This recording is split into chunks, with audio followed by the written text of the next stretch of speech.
Corona के cases बहुत ज़्यादा बढ़ रहे हैं, जिसको लेके भारत में काफ़ी ज़्यादा कंसर्न है। चाइना में भी बढ़ रहे हैं और उसके अलावा कुछ और देश हैं जिसमें सुनने में आ रहा है कि कोरोना के केसेस बहुत ज़्यादा बढ़ रहे हैं। सब चाइना में जो वेरिएंट है वो है BF.7। सबसे पहले तो मैं बताना चाहता हूँ कि दिल्ली में BF.7 का एक भी केस नहीं मिला है। सो अभी फ़िलहाल घबराने की ज़रूरत नहीं है। ना केवल टेस्टिंग में मिला है, टेस्टिंग तो हम कर ही रहे हैं, जो भी कोरोना के केसेस आ रहे हैं उनकी जीनोम टेस्टिंग हो रही है। ना केवल टेस्टिंग में बल्कि हम कई जगह से, स्पेसिफिकली दिल्ली के 7 अलग अलग जगह से सीवेज उठाते हैं। सीवेज से एडवांस में पता चल जाता है कि आने वाले समय कि शहर में ये वाला वायरस है कि नहीं है। तो 7 अलग अलग जगह से डेली सीवेज उठा के और उसको टेस्ट किया जाता है, उसमें भी BF.7 अभी तक नहीं मिला है। दिल्ली में अभी जो भी थोड़े बहुत केसेस आ रहे हैं वो XBB वेरिएंट के हैं, या तो XBB वेरिएंट है या उसके सब लीनिएज है XBB। ये 92% केसेस जो दिल्ली में मिल रहे हैं वो XBB वेरिएंट के हैं। सो अभी तक फ़िलहाल कोई भी घबराने की ज़रूरत नहीं है। दिल्ली के लोगों को मैं आश्वासन देना चाहता हूँ कि फ़िलहाल कोई भी घबराने की ज़रूरत नहीं है। और बाई चांस, भगवान ना करे कि दोबारा कोरोना फैले, लेकिन बाई चांस अगर फैलता है तो हम अपनी तरफ से पूरी तैयारी के साथ हैं। आपकी सरकार पूरी तैयारी किए हुए है।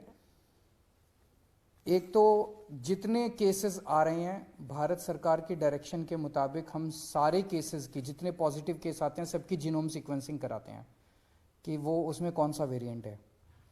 दूसरा, हमारी आज दिल्ली में लगभग 2,500 केसेस की टोटल टेस्टिंग होती है डेली। हमारी कैपेसिटी 1 लाख तक पहुंच गई है। अगर ज़रूरत पड़ेगी तो हम 1 लाख टेस्ट्स डेली भी कर सकते हैं। आज हमारे पास 8,000 बेड्स कोरोना के लिए अलग से रखे हुए हैं।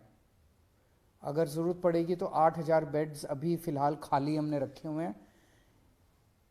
पिछली लास्ट जो कोरोना की पीक आई थी उसमें 25,000 बेड्स तक हम लेके गए थे। इसको भी इस बार हमारी तैयारी 36,000 बेड्स तक की है। अगर ज़रूरत पड़ेगी तो हम 36,000 बेड्स कोरोना के तैयार कर सकते हैं। पिछली बार ऑक्सीजन की काफ़ी दिक्कत हुई थी। ऑक्सीजन की सबसे बड़ी दिक्कत ये हुई थी कि एक तरफ तो ऑक्सीजन मिल नहीं रही थी और दूसरी तरफ ऑक्सीजन अगर मिलती भी थी तो दिल्ली में हमारे पास स्टोर करने की कैपेसिटी नहीं थी। वो हमने अब बढ़ा ली है। आज हमारे पास 928 मीट्रिक टन ऑक्सीजन स्टोर करने की कैपेसिटी है। 928 मीट्रिक टन्स। इसमें पिछली बार आपको याद होगा कि सबसे ज़्यादा दिक्कत थी, सिलेंडर नहीं मिल रहे थे। सब आदमी मतलब अपने अपने मरीज को लेके एक सिलेंडर ऑक्सीजन ढूंढ रहे थे, सिलेंडर नहीं मिल रहे थे। अभी हमारे पास जितने सिलेंडर्स हैं पूरी दिल्ली में सब अस्पतालों में जो लगे हुए, उसके अलावा 6,000 सिलेंडर्स हमारे पास रिजर्व में अभी खाली पड़े हुए हैं। ज़रूरत पड़ेगी तो इनको, पिछली बार जब पीक आई थी तो हमने ये 6,000 सिलेंडर्स चाइना से इंपोर्ट किए थे और ये 6,000 रिजर्व में पड़े हुए हैं हमारे पास सिलेंडर्स। पिछली बार एक दिक्कत ये आई थी कि XYZ स्टेट कह देता था कि ठीक है आप ऑक्सीजन उठा लो। हमारे पास ऑक्सीजन लाने के लिए टैंकर्स नहीं थे और कहीं से टैंकर उपलब्ध नहीं हो पा रहे थे। आज हमारे पास दिल्ली सरकार के पास अपने 12 टैंकर हैं और 3 प्राइवेट में अवेलेबल है, तो 15 टैंकर दिल्ली के पास अवेलेबल है। अगर ज़रूरत पड़ेगी तो हम ऑक्सीजन को ट्रांसपोर्ट करने के लिए हमने अपने टैंकर्स की भी व्यवस्था कर ली है। दिल्ली में फर्स्ट डोज और सेकेंड डोज लगभग 100% लोगों को लग चुकी है। प्रिकॉशन डोज जो है वो बहुत कम लोगों ने लगाई है, केवल 24% लोगों ने लगवाई है। मेरी हाथ जोड़ के सब लोगों से अब निवेदन है कि दिल्ली सरकार, आज ये मीटिंग में भी मैंने सबको कहा कि हमें दोबारा एक एक्सरसाइज करनी चाहिए कि घर घर जाके प्रिकॉशन डोज लगाई जाए। तो सब लोगों से, लोग लगाते नहीं हैं, घर घर जाते भी हैं हमारे डॉक्टर्स लगाने के लिए तो भी नहीं लगवाते। सबसे निवेदन है कि प्रिकॉशन डोज जरूर लगवा लें।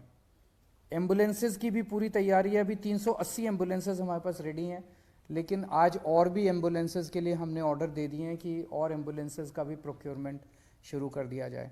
तो मोटे मोटे तौर पे हम तैयार हैं और भगवान ना करे कि कोरोना फैले, दिल्ली में कोरोना आए, भारत में कोरोना आए, लोग सुरक्षित रहें, स्वस्थ रहें, ऐसी भगवान से प्रार्थना है। सर मास्क मैंडेटरी करने का कुछ वो है कि प्राइमरी सबसे पहले बचने का तरीका ये माना जाता है? हम केंद्र सरकार के उस पे निर्देश पे वेट कर रहे हैं, क्योंकि सबसे ज़्यादा नॉलेज इस टाइम और एक्सपर्टीज़ केंद्र सरकार के पास है।